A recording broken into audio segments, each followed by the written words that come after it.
sponsor. Nak gani ni.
We don't have no freedom to express ourselves.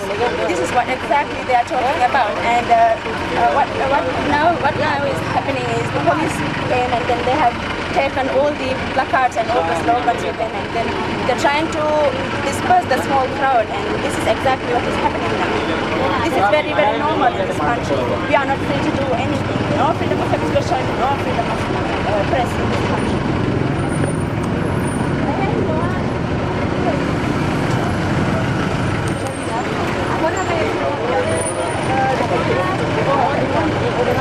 They're afraid of the people, of the journalists, the media, because we are giving the public what the reality is all about. This is the reason why they are so afraid of women journalists, especially because we are always in the forefront. We are not afraid to do this kind of protest, and we are not afraid to do whatever is real, whatever is the fact in this country. But why is what you're doing scary to some people? Because they know that they will be exposed. They know that they are doing something wrong, and they know that they will be exposed by the media if they. This is the reason why they are stopping the protest, and especially the media, women, because we are doing the.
Mitäge hemmi, mä sen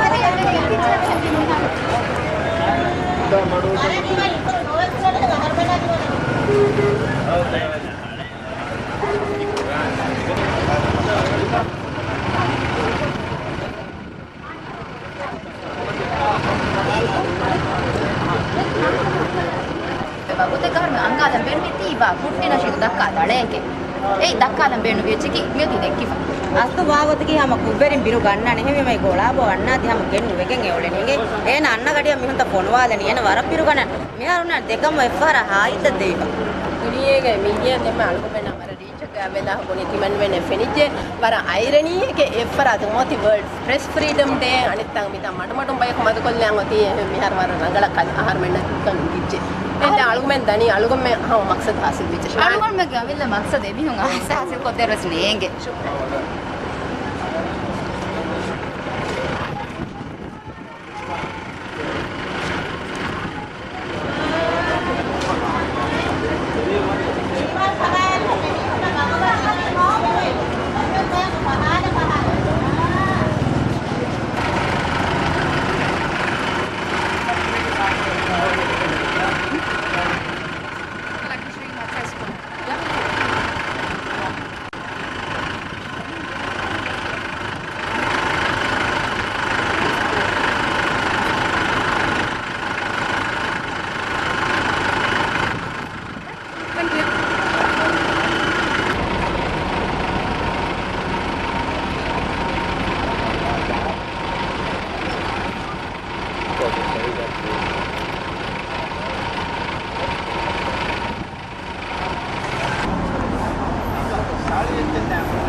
Understanding them, allowing for print media and broadcast or electronic media to operate, drawing up a map for media landscape, putting the details in place, finding the people, facing the criticism, taking the question, keeping the cool, tolerating the intolerable, listening to the voices, feeling the pulse, taking everyone along, building standards, earning trust, showing change, standing up for the challenge have all been an experience too special.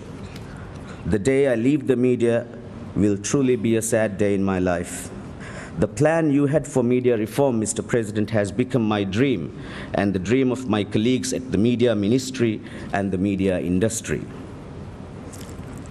Mr. President, ladies and gentlemen, much has been done ever since the presidential agenda for reform of the media came into action. But much still needs to be done.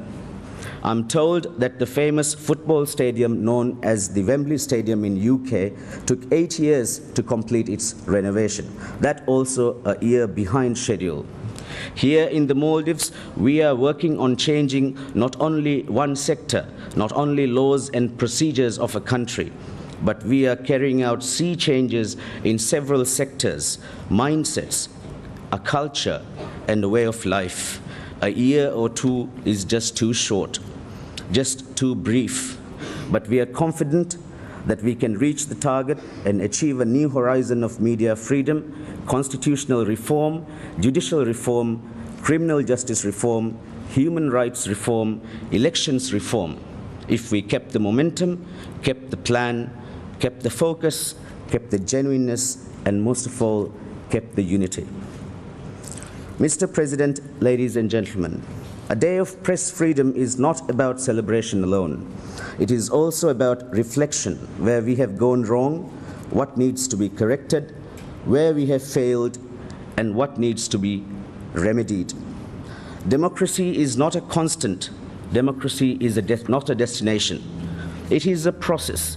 It is a self-improving, self-correcting, and self-changing process, a process that shall always be in process. Press freedom is not only about relaxing government hold on media. It is not only about removing censorship and licensing procedure. It is also not about laws to protect journalists alone. It is also about responsibility. It is also about ethics. Media has an education function to educate the society and keep it informed. It has a mirror function to reflect the society. It has a notice board function to keep the society aware. It has a watchdog function to scrutinize executive, judicial, and legislative powers of the government.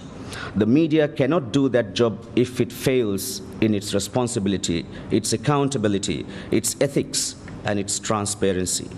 It cannot do its job if it finds itself entangled in a self-fighting, self-defeating war of whipping hatred, division, and disaster. Being critical of an elected government is one thing. Dehumanizing and demonizing its officials is another. Standing up for freedom and democracy is one thing. Destroying the culture and values of a nation is another. Doing a journalist's job of reporting freely and fairly is one thing. Obstructing other officers of the state to do theirs is another. If we are not mindful of our identity, our values, and the delicate material with which the social fabric of our small community is woven, we may not only find a media that is defeated, but we may also have to live in a nation that is annihilated. As we mark Press Freedom Day, Mr. President, ladies and gentlemen, I'm conscious of the journalists who have suffered detention or prosecution at home and who continue to do so. The responsibility I shoulder today requires me to look into these matters and see if their right to free expression has been injured or the right to a free press has been violated, and how a compassionate solution may be arrived at as early as possible. I must also remind myself in this exercise of the responsibilities of other institutions of the state that need to be executed by the responsibilities of other institutions of the state that need to be executed by those who have shouldered the responsibility to discharge them. Though delicate and almost impossible to achieve, I must find a balance. I must find a lasting solution to freedom of expression and the right to free press in the Maldives, while being mindful not to step on the toes of other officers of the state of Maldives who similarly have responsibilities as I do to perform the functions endowed upon them by the laws of the land. While I request the agencies of the state to be respectful and mindful of the responsibilities and functions of journalists, I must in the same vein call upon my colleagues in the media industry to show professionalism, excellence and decorum in their approach and dealings with institutions of the state. Mr. President, ladies and gentlemen, the need to improve, the need to change, the need to get better will never come to a halt. We can only aim at keeping our hearts and minds on the course that we have charted out for ourselves. Maldives is changing, Maldives must change, and Maldives must accept change so that all Maldivians of differing views and opinions would find a place big enough for all of us to live and call as our motherland. If you look at a postcard of Maldives, you will see the mix of several colors making up the picture. The white sandy beaches, the deep blue seas, the azure lagoons, the blue skies, the yellow sun, the green palms, and so on. All those colors lend the richness that completes the Maldives picture. Each color is integral to make Maldives complete. Such is the parallel I draw for a Maldives that is becoming, that is about to happen. A nation with plurality of views, all blending together to make a more pleasant country that all of us can call home. May we find the wisdom to pass through the process of reform in an amicable, peaceful, and less torturous manner. May we find the strength to be tolerant and accommodating through these testing and difficult times. May the unity we have in language, religion, and culture bind us together forever in strength and solidarity so that Maldives may prosper for us all and for all those who shall come after us. Thank you, and may God bless us all. Assalamu alaikum.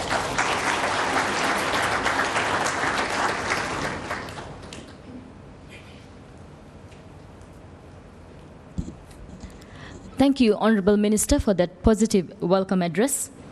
Next is the address by Dr. Inderjeet Banerjee, Asian Media Information and Communication Center Secretary General. Ladies and gentlemen, Dr. Inderjeet Banerjee. Your Excellency, Mr. President, Honorable Minister of Information, distinguished guests, ladies and gentlemen, I have actually not prepared a speech because I thought it was not necessary.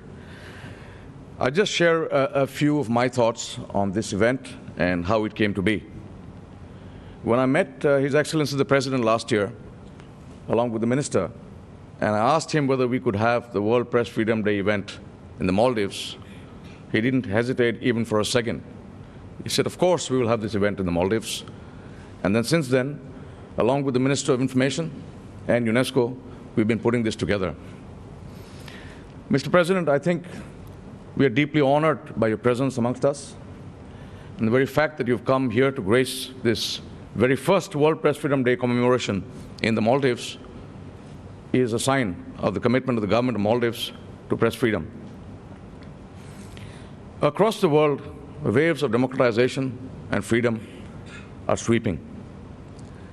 The Berlin Wall is no longer there. Soviet Union has disappeared. There are regional associations in East Asia Forum. There is the European Union. And obviously, this is indicative of the trends, the larger trends in the world. And I think in all these trends, in all these processes, the media have played an instrumental role. We are deeply indebted to the government of Maldives, to the Ministry of Information and the Arts, who have been extremely hospitable. And I'm sure all the delegates who have come here for the first time to the Maldives have realized that this is an excellent place to congregate. And this is also an excellent platform for people from South Asia to meet. Maldives happens to be one of those few countries in South Asia which are not facing conflicts and tensions and riots and all the rest. In fact, now my deliberations with the Minister of Information and the Arts, we are talking about the first South Asian Media Forum, and we will be delighted if you can accept to host it in the Maldives. I think overall this discussion that we've had has proved that the Maldives is not alone in facing problems relating to press freedom, democratization, and so on. In every one of the sessions, every South Asian speaker explained how their countries are going through problems, how their countries are trying to espouse press freedom, promote democracy, and it's not an easy task. We are very, very pleased to see the reform package that the government of Maldives has proposed. The minister has explained to us at length yesterday what are the major steps being taken by the government, and we are delighted to see that you are pressing forward in terms of press freedom and democracy. You are going to have teething problems. We must welcome those placards too, people standing, expressing their views. That's part of the process. But once people understand what the processes are, once people understand that there is a need for a regulatory framework, there is a need for constitutional amendments, there is a need for a new penal code, I think people will accept the fact that much progress is being made, slowly but surely. So we are delighted with the changes taking place in Maldives. We are honored by your presence here, Mr. President, and thank you for your support for this event. Thank you very much.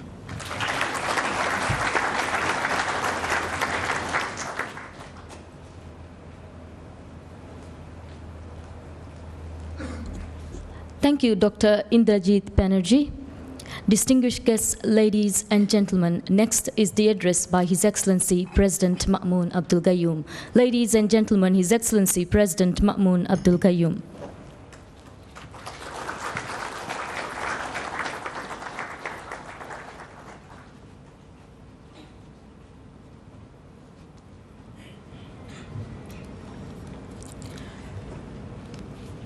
Bismillahir Rahmanir Rahim.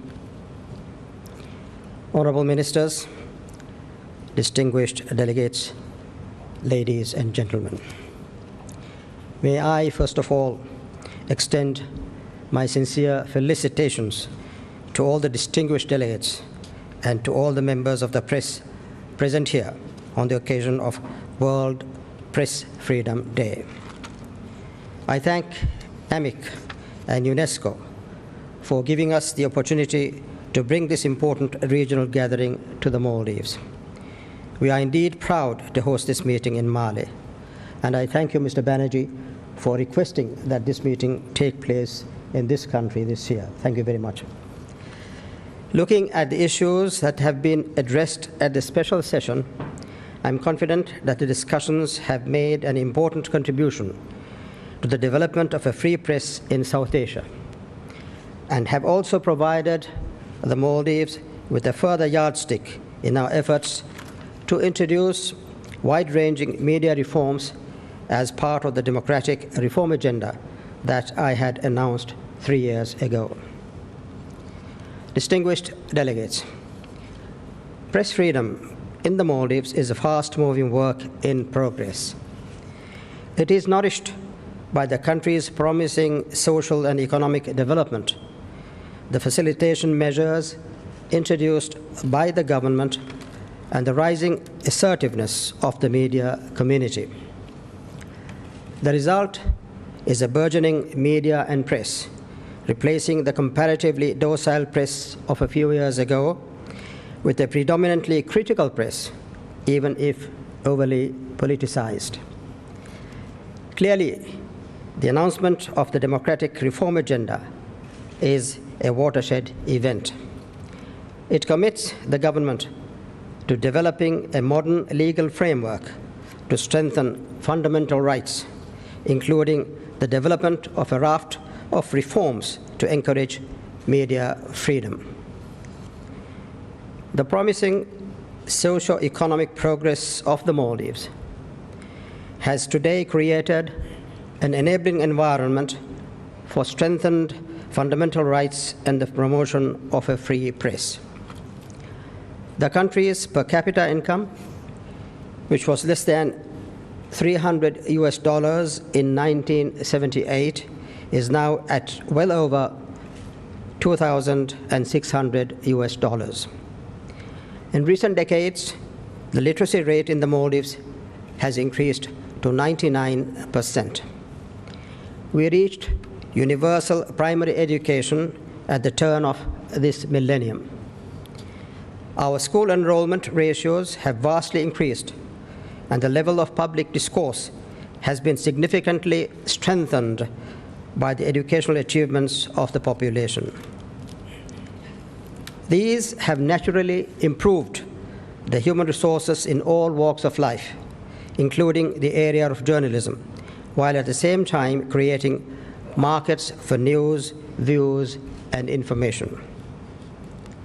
Distinguished delegates, the single most important step in this endeavor has been the announcement in 2006 of the roadmap for the reform agenda,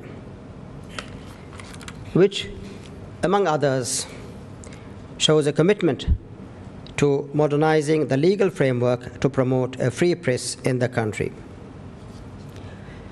Other significant measures to build confidence include the de facto suspension of the provisions of the Penal Code, which criminalizes defamation, speeding up the registration process for newspapers and magazines, and a greater stress on fundamental rights.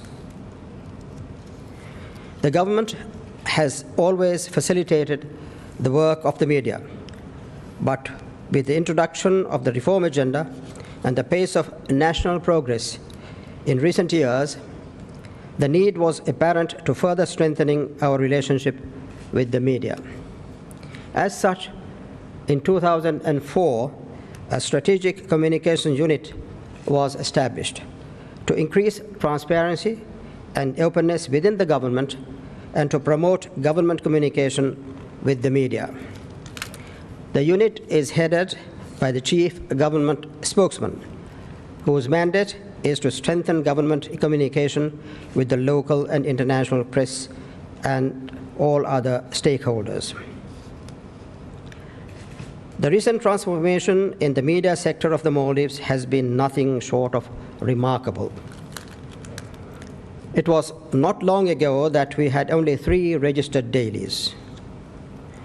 I must add that there was very little investigative journalism and even fewer full-time journalists. Ladies and gentlemen, I have a soft spot for journalism because I pride myself as being a journalist. My love affair with journalism began many, many years ago when I was a student in Egypt in the late 1950s and early 1960s. I took part in some of the Arabic newspapers that were produced by our university. Later, we formed, the Maldivian students in Cairo, we formed an association called the Maldivian Students Association. And we published a magazine called Rainis. The interesting aspect of that magazine was that there was a discussion about the tourism potential in the Maldives. That was well before a tourist set his foot on our soil, many, many years before that. But now tourism is one of our main industries. It's giving us a lot of revenue, helping our development in various fields. Later on, when I returned to Mali, I myself tried my hand at journalism. I, in fact, established some newspapers. In one newspaper that was called the Maldives News Bulletin, which was registered in the early 1970s, I was the editor, I was the staff reporter, and I was the typist. Those days, we didn't have the benefit of computers. We didn't have word processors. Any mistake you made, you had to either wipe it out or retype again. That was a very tedious job. And I found that I could not do it alone, so I had to stop publishing that newspaper. Anyway, I was involved with many newspapers in that era, both in the Wahi language and in English, including, oddly enough, a magazine about cricket, which was called Cricket Scene. So my interest in journalism and in strengthening press freedom is not open to question. In fact, I remember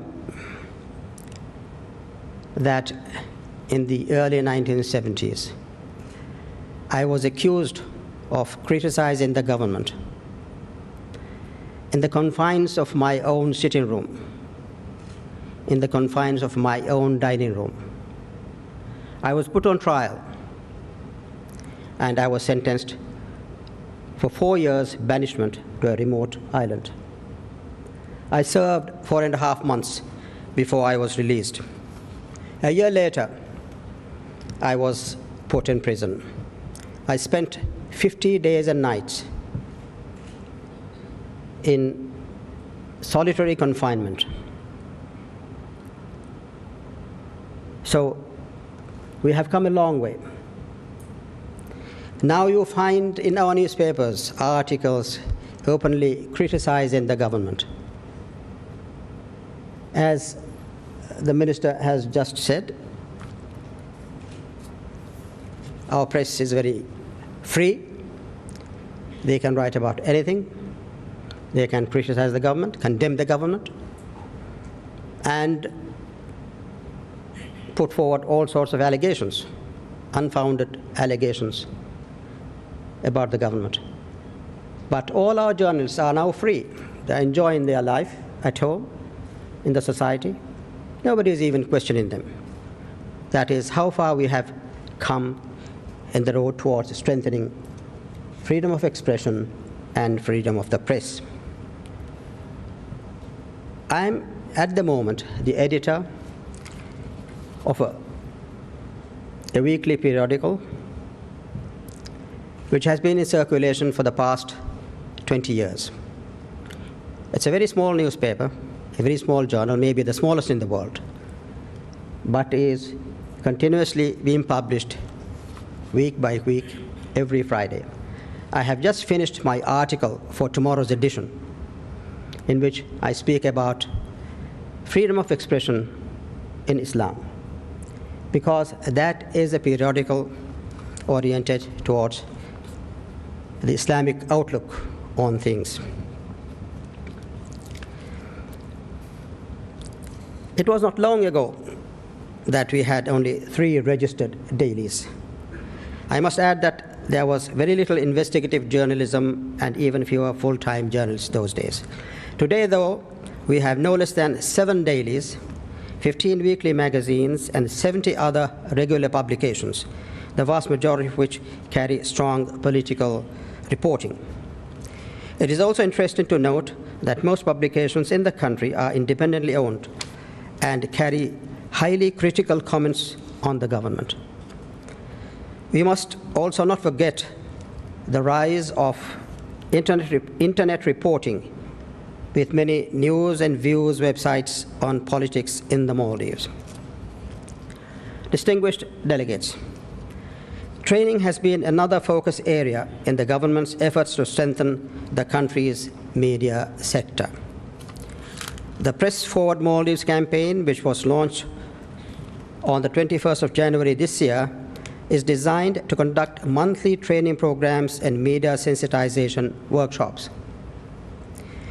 I am pleased to note that UNESCO is teaming up with the Information Ministry to conduct training sessions in community-based broadcasting. A white paper is also in the pipeline for the creation later this year of a Maldives Institute of Mass Communication. Distinguished delegates, over the past 2 years, a package of 6 bills related to the media were formulated and tabled before the Parliament. They include bills on the right to freedom of information, press freedom, broadcasting, registration of publications, cable TV services, and creation of a Maldives Media Council.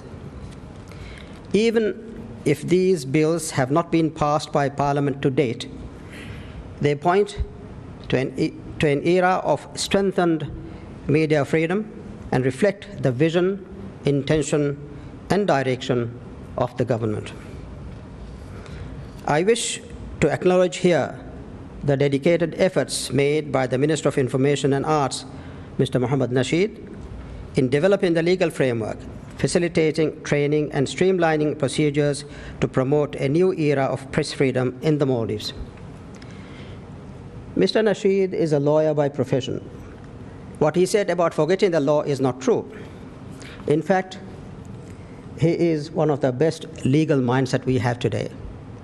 Not only that, he is also one of the best public speakers that we have today, as he had already established by his very brilliant speech this morning. Speaking about public speaking, I would like to tell you a story. There was an Asian leader who visited Egypt when I was a student there in the 1960s. He had a public speaking engagement, and it was a well-attended meeting. Thousands of people were there. He had a prepared text. He read a few lines from the text and then threw it away. I spoke off the cuff. It was a very powerful and passionate speech about his country's struggle for independence. After the speech, everybody gave him their applause. It was a standing ovation that he received after the speech. Later on, he was asked by a journalist whether he had done that on purpose for effect, whether he had planned it to throw away his text and to speak off the cuff to arouse the people in the room. He said, I want to tell you a secret. don't tell anyone. I had forgotten my reading glasses, and I could not see a word of the print.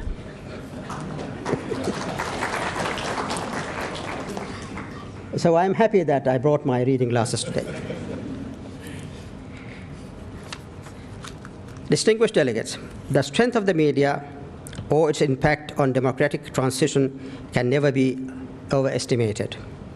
Over the past 3 years, we in the Maldives have witnessed the strength of the media in shaping public opinion, increasing accountability of government, and extending greater opportunities for public participation in the reform debate.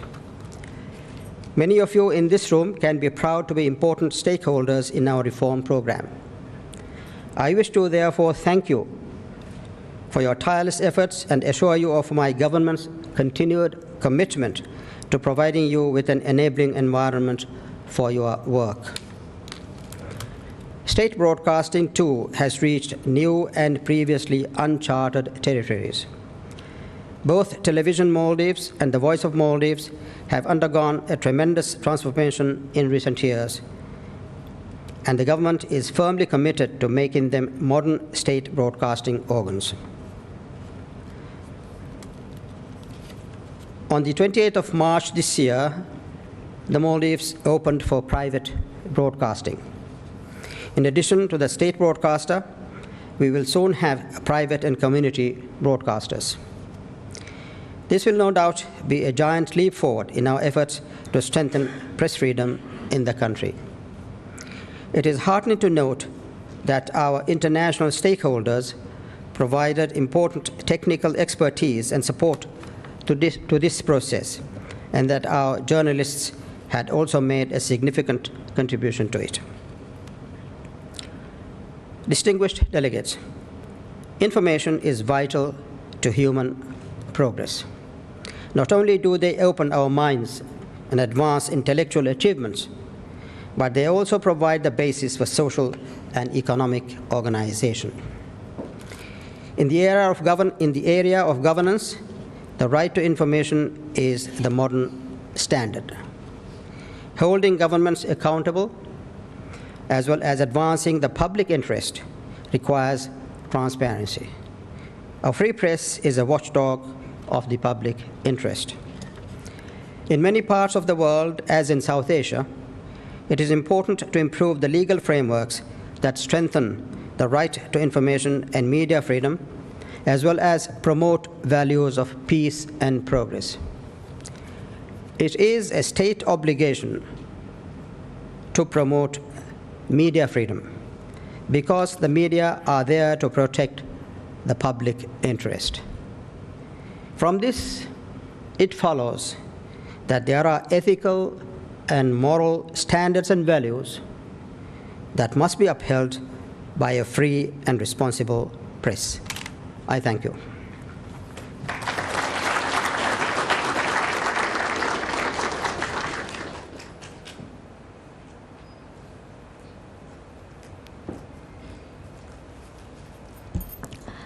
Thank you, Your Excellency, for that interesting speech. Next is the closing remarks by Ms. Jocelyn Josia, the Regional Advisor for Communication and Information, UNESCO. Ladies and gentlemen, Ms. Jocelyn Josia.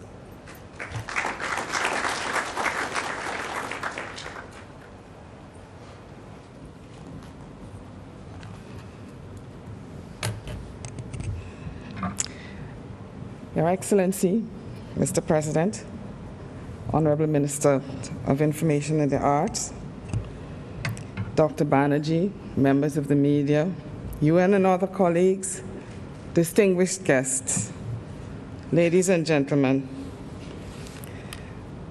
the presence of this august gathering here on this important occasion is truly indicative of the seriousness, respect, and commitment with which you, Mr. President, and the government of Maldives view the question of press freedom, and we commend highly the initiative of hosting this first World Press Freedom sub-regional event in this country. Today, on the 3rd of May, World Press Freedom Day, is an occasion to remind the world of the importance of protecting the fundamental human right of freedom of expression, enshrined in Article 19 of the Universal Declaration of Human Rights. And violence against media professionals constitutes one of the greatest threats today of freedom of expression. As we celebrate World Press Freedom Day, as reflected in the message from Mr. Koichiro Matsuura, Director General of UNESCO, let us reflect on ways to propagate values that respect the media's vital role in promoting sustainable peace, democracy, and development.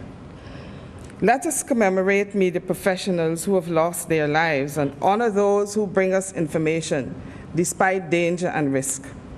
Let us appreciate the intimate relationship between securing the safety of journalists and realizing our own freedoms, for our ability to act as informed citizens of the world depends on a media that can work safely and freely. We must also bear in mind that in many countries, journalists yet do not have the independence and capacity needed to uncover corruption and misuse of power, to denounce offenses committed against human rights, and to facilitate an open dialogue between state and society. Investigative journalism many times compromises the security of the journalist, and measures taken by different governments to control media, directly or indirectly, undermine democratic processes and participatory citizenship. Free access to information and press freedom are vital for the fight against corruption and for the promotion of good governance practices in society. And in this respect, as you can see, I join the previous speakers in what they just said. While this day brings an end to what participants generally agree was a most informative and energizing session of debates, it also heralds the beginning of a new era for press freedom and development, not only in Maldives, but in the rest of South Asia. It brings new hope not only for journalists, but for everyone in society in the increased awareness that improved journalistic values, commitment to social responsibility, and established codes of practice, as well as professional standards and ethics, all impact inclusive social and economic development. It is therefore imperative that all efforts be made to continue the flow of peaceful and meaningful dialogue begun in this sub-regional activity. And this may well be envisaged as the first in a series of annual fora of introspection by the media in South Asia, held to coincide with the celebrations of World Press Freedom Day. We also urge you to capitalize on the human contacts made in this encounter to continue networking on a regular basis, using the internet and new technologies in pursuit of solutions to the many issues identified during the sessions, which, for lack of time, could not be debated in their entirety. We hope World Press Freedom Day is primarily a day for journalists and the media profession to join in celebration of independent media. I therefore look forward to the day when this event could be commemorated by a proactive and vibrant professional media organization or association in the Maldives, with the collaboration of the government of the Maldives and other local and international partners. We hope that lessons learned from this exercise will bustle the winds of change and see the overall success of the media reform agenda discussed by the President, His Excellency, the President. The success of this first South Asian seminar was exemplified by the obvious thought, heavily influenced by wisdom, caring and commitment, hard work, and no doubt sleepless nights of the organizing committee. We thank once more the Ministry of Information and the Arts and AMIC for laying out the red carpet in the organization of this first activity. It was truly an honor for UNESCO to participate in this exercise. I thank the organizers for providing this opportunity, for sharing some closing thoughts with you, our most distinguished gathering. UNESCO and its UN partners, working to deliver as one, UN, we stand ready to provide whatever assistance may be needed in the furtherance of press freedom and good governance in Maldives. Thank you.